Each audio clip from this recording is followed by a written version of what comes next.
श्रीगणेशाय नमः। अथ चतुर्स्कन्धे सप्तशोऽध्यायः। जन्मेजय उवाच।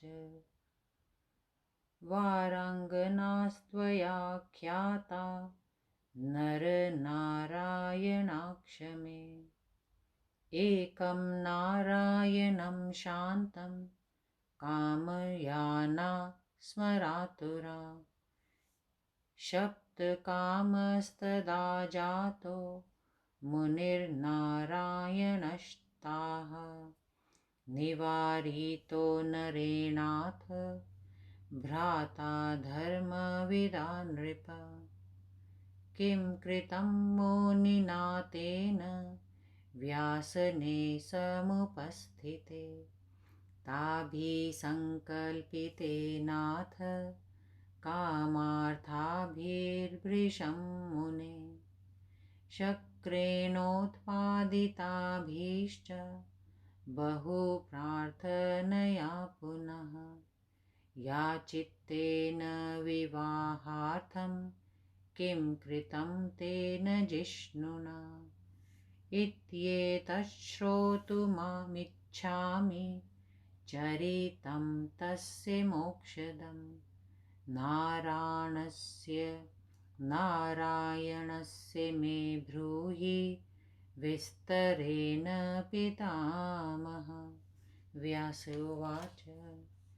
शृणु राजन् प्रवक्ष्यामि यथा तस्य महात्मनः। धर्मपुत्रस्य धर्मज्ञ विस्तरेण वदामि ते। सप्तकामस्तु सन्दृष्टो नरेणाथ यदा हरि। वारितोऽसौ समाश्वास्य मुनिर्नारायणस्तदा।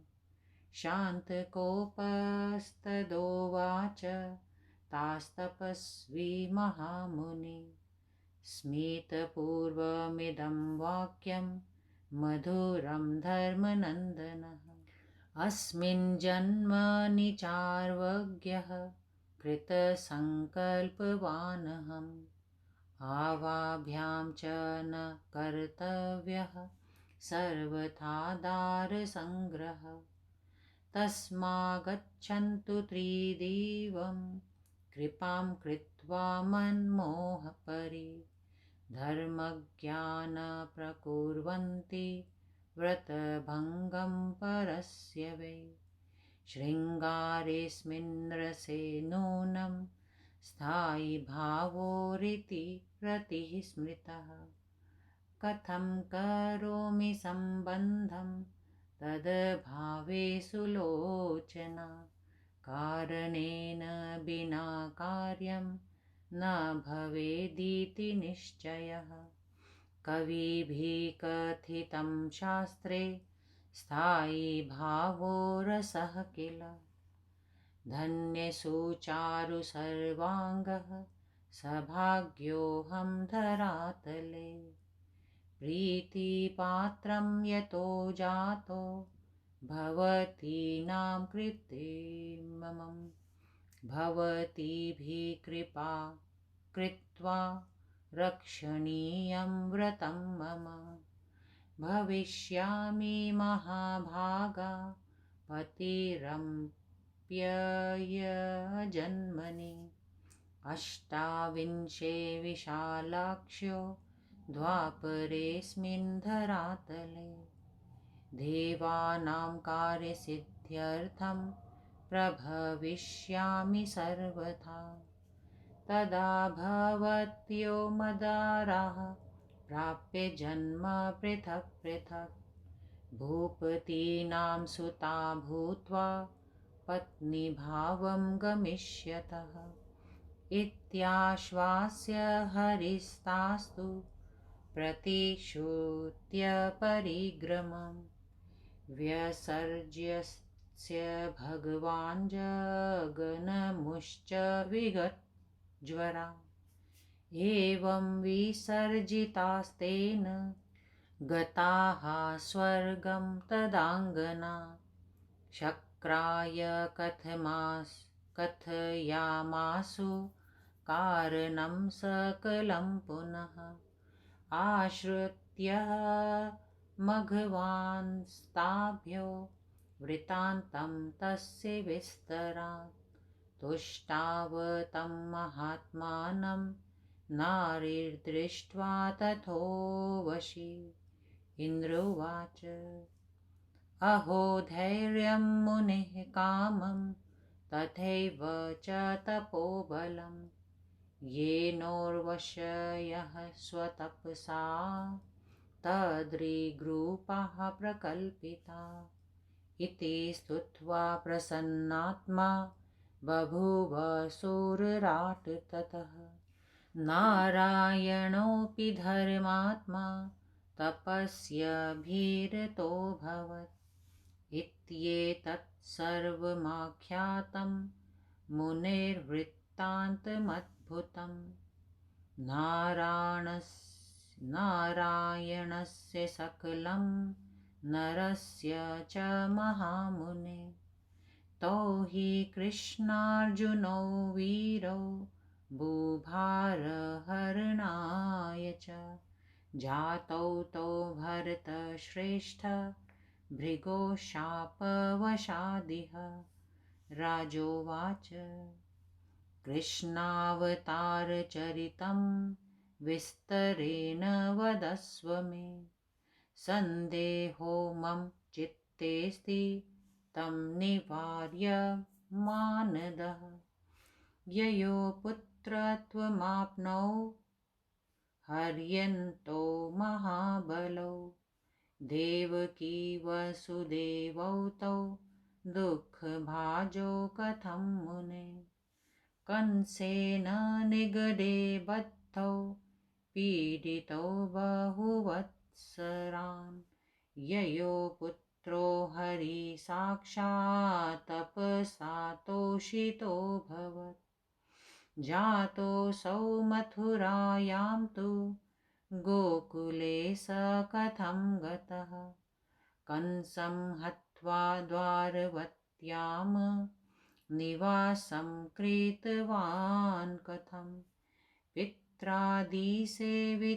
देशं समृद्धं पावनं किल त्यक्त्वा देशान्तरे नार्ये गतवान् स कथं हरि कुलं च द्विजशापेन कथमुत्सादितं हरे भारावतारणं कृत्वा वासुदेवः सनातनः देहं मुमोच तरसा जगाम च दिवं हरे पापीष्ठानां च भारेण व्याकुलाम्भूच मेदिनी ते हता वासुदेवेन पार्थेनात्मीतकर्मणा लुण्ठितायैर्हरे पत्न्यस्ते कथं न निपातिता भीष्मणो द्रोणस्तथा कर्णो बाहलिकोऽप्यथ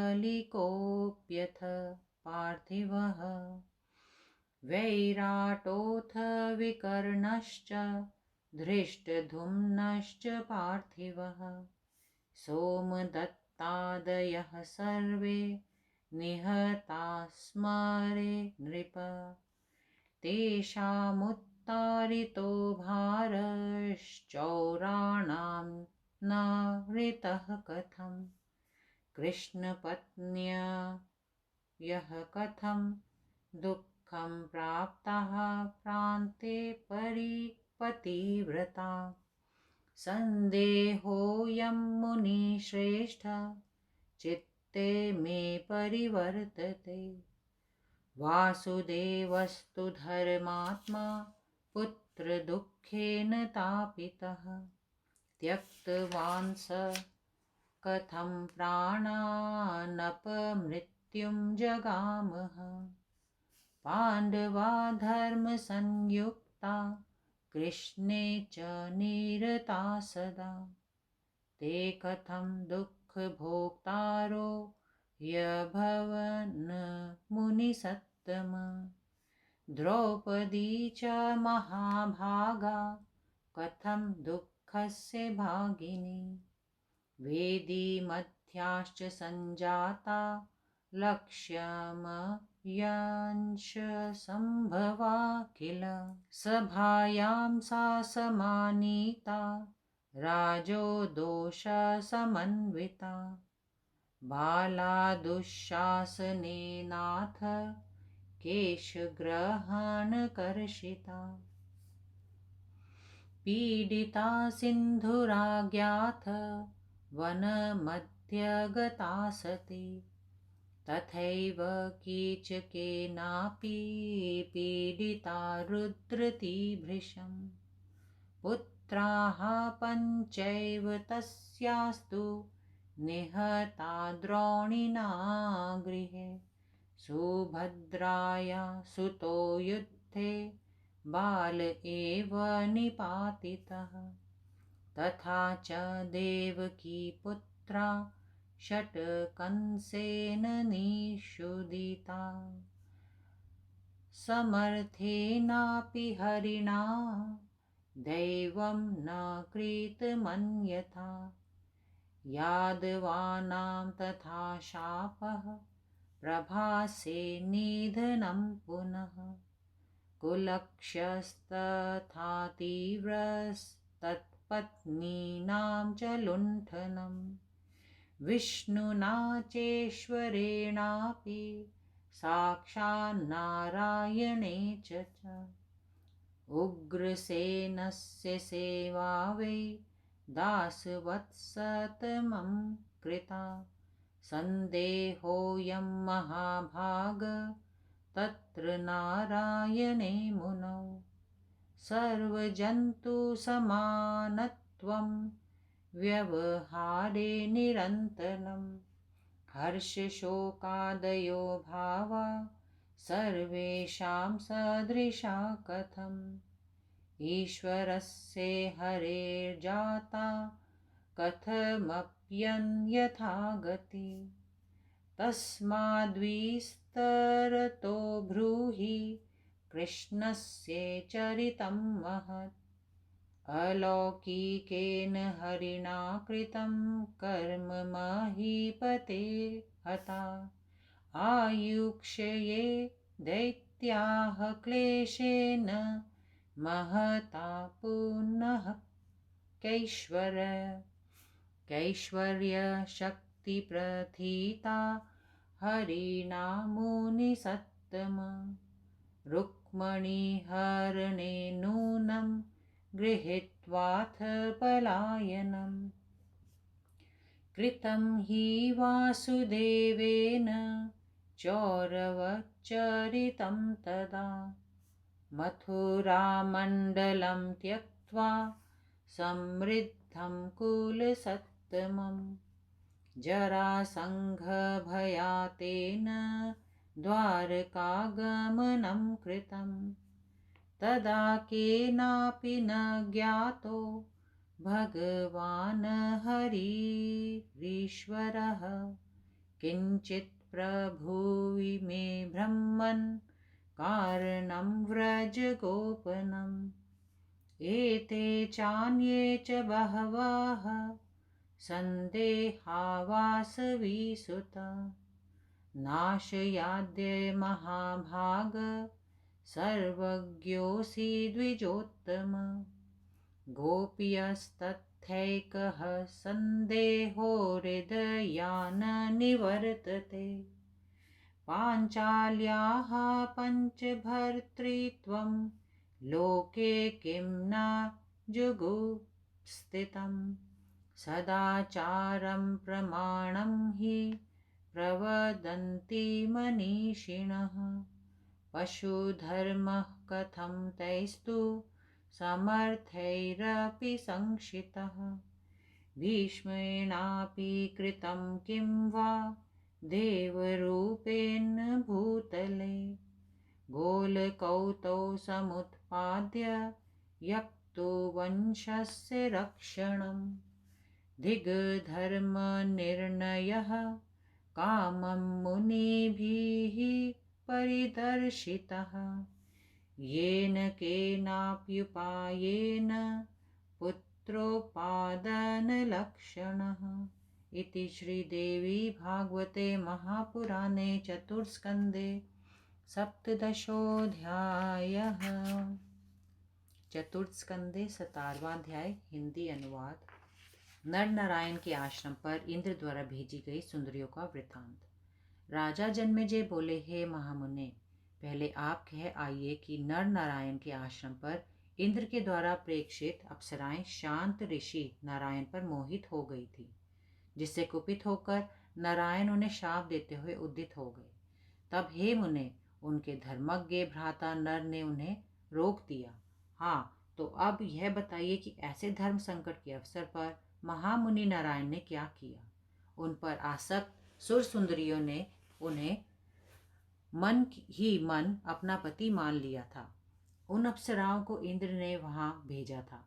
उन सब ने विवाह कर लेने के बाद बहुत अनुनय विनय किया। उस समय महामुनि नारायण ने कहा, भगवान नारायण के इस मोक्षदायक चरित्र को सुनने की मेरी प्रबल अभिलाषा है। अतएव हे पितामह, आप विस्तार पूर्वक इस वृत्तांत को कहिए।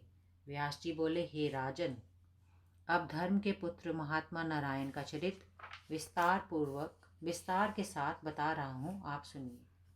जब महामुनि नर ने देखा कि नारायण शाप दे देने को संदिग्ध हैं, तब उन्हें आश्वासन देकर वहां वैसे करने से रोक दिया। कुछ ही क्षणों बाद जब उनका क्रोध शांत हो गया, तब मंद मंद मुस्कुराते हुए महामुनि धर्मतन्य नारायण ने उन अप्सराओं से बहुत ही सुंदर वाणी में कहा, हे सुर सुंदरियों, इस जन्म में हम दोनों भाइयों ने ऐसा संकल्प कर रखा है कि किसी तरह विवाह नहीं करेंगे। अतएव हमारे ऊपर कृपा करके अब आप लोग स्वर्ग लौट जाइए, क्योंकि धार्मिक विचार संपन्न लोग दूसरों का व्रत भंग नहीं करते।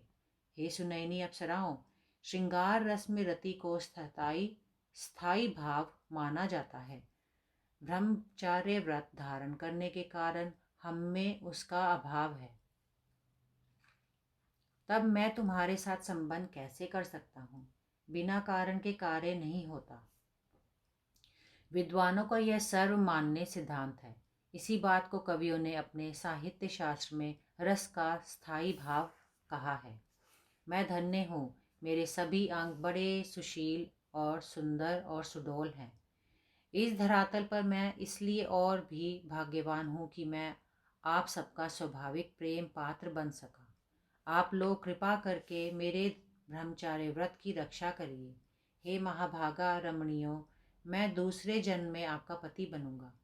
हे विशाल नयनी सुंदरियों, देवताओं की कार्य सिद्धि के लिए मैं 28वें द्वापर युग में फिर जगती तल पर अवतरूंगा।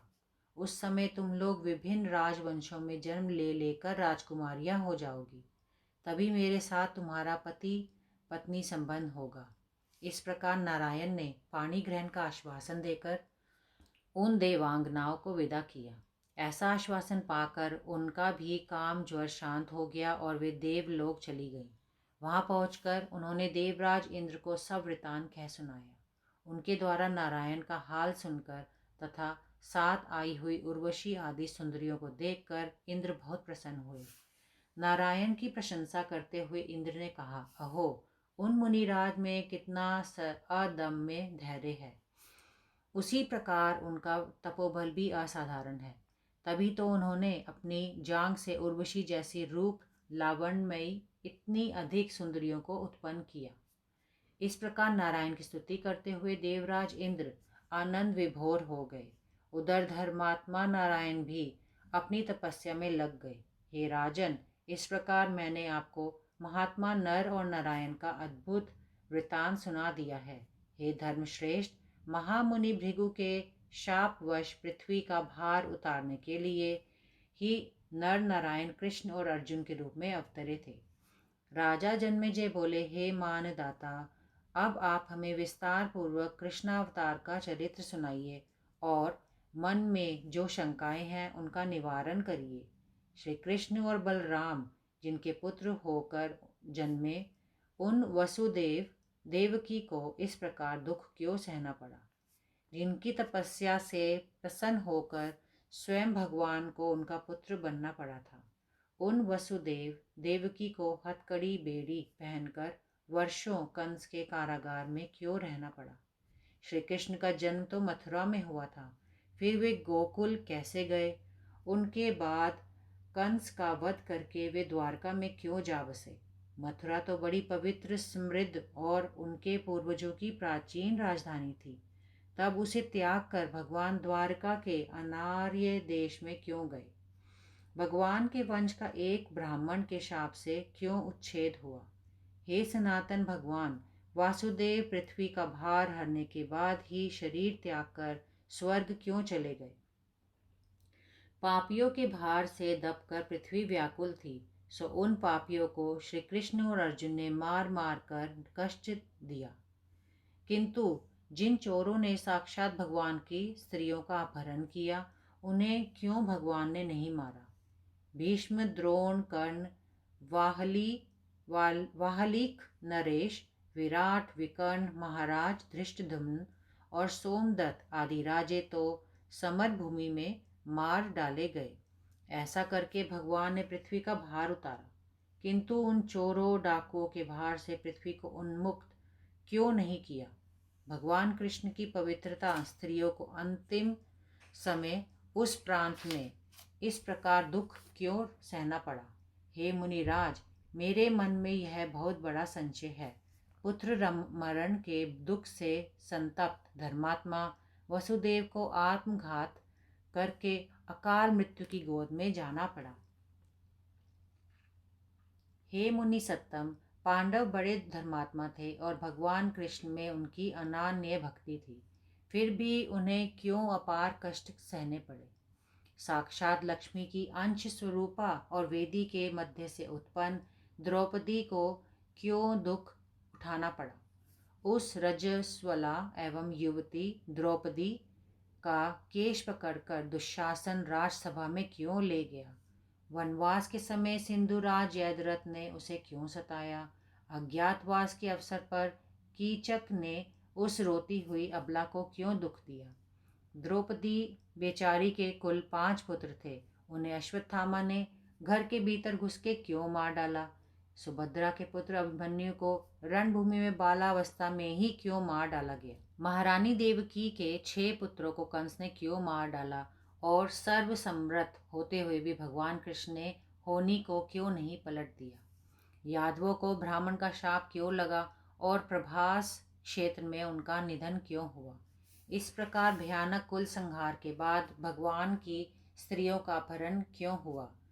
जब भगवान कृष्ण स्वयं नारायण, ईश्वर और विष्णु थे, तब उन्होंने दास के समान उग्रसेन की सदा सेवकाई क्यों की? हे महाभाग, महामुनि नारायण के विषय में मुझे यह बड़ा संदेह है कि उनका आचार व्यवहार साधारण प्राणियों के ही समान था। जैसे साधारण लोगों को हर्ष शोक होते हैं, वैसे ही उन्हें भी होते थे। यदि वे ईश्वर थे तो उनमें कोई विलक्षण बात क्यों नहीं देखी गई? अतएव अब आप विस्तार पूर्वक भगवान कृष्ण के महान चरित्र का वर्णन करिए। मैंने सुना था कि लोकोत्तर महापुरुष श्री कृष्ण ने पृथ्वी पर बहुत बड़े बड़े कार्य किए थे। हे मुनि सत्तम, आयु क्षीण हो जाने पर दैत्यों को इतना महान कष्ट सहकर श्री कृष्ण ने मारा। ऐसा करके उन्होंने कौन सी बड़ी भारी ईश्वरता दिखाई? इसी प्रकार रुक्मिणी स्वयंवर के अवसर पर वे रुक्मिणी को लेकर भाग गए। उस समय तो भगवान कृष्ण ने चोरों जैसा आचरण किया था। सर्वथा समृद्ध और अपनी कुल परंपरा से परिपालित मथुरा मंडल को त्याग कर जरासंध के भय से वे द्वारका चले गए। उस समय किसी को यह नहीं ज्ञात हुआ कि वे भगवान हरि का या ईश्वर हैं। हे ब्राह्मण, उन्होंने वज्र में भी अपने को छिपा कर रखा, इसका कारण क्या था, सो बतलाइए। हे महाराज, वसुकी पुत्री सत्यवती के तन्ने मेरे हृदय में इस प्रकार के बहुतेरे संदेह हैं। आज आप उन्हें नष्ट कर दीजिए, क्योंकि हे महाभाग, हे द्विजोत्तम, आप सर्वज्ञ हैं। एक गोपनीय संदेह और मेरे मन में बैठा हुआ है जो किसी प्रकार नहीं निवृत्त हो रहा। वह यह है कि द्रौपदी के 5 पति हुए थे। यह आचरण क्या लोक में निंदनीय नहीं माना जाता? विद्वान लोग सदाचार को ही प्रमाण मानते हैं, तब समर्थ होते हुए भी उन्होंने पशु धर्म को क्यों अपनाया? साक्षात देवता स्वरूप भीष्म पितामह ने अपने छोटे भाई के मर जाने पर उसकी स्त्री से अन्य पुरुष द्वारा गर्भाधान करा के गोलक संतान द्वारा अपने वंश की रक्षा की। क्या उनका यह काम संसार में प्रशंसनीय माना गया? विभिन्न मुनियों ने जो यह धार्मिक निर्णय किया है कि जिस किसी भी उपाय से पुत्र उत्पन्न करना चाहे, ऐसा निर्णय को धिक्कार है। इति श्री देवी भागवते महापुराणे चतुर्स्कंदे भाषाटीकायां सप्तदशोऽध्यायः। ॐ श्री दुर्गा देव्यै नमः। ॐ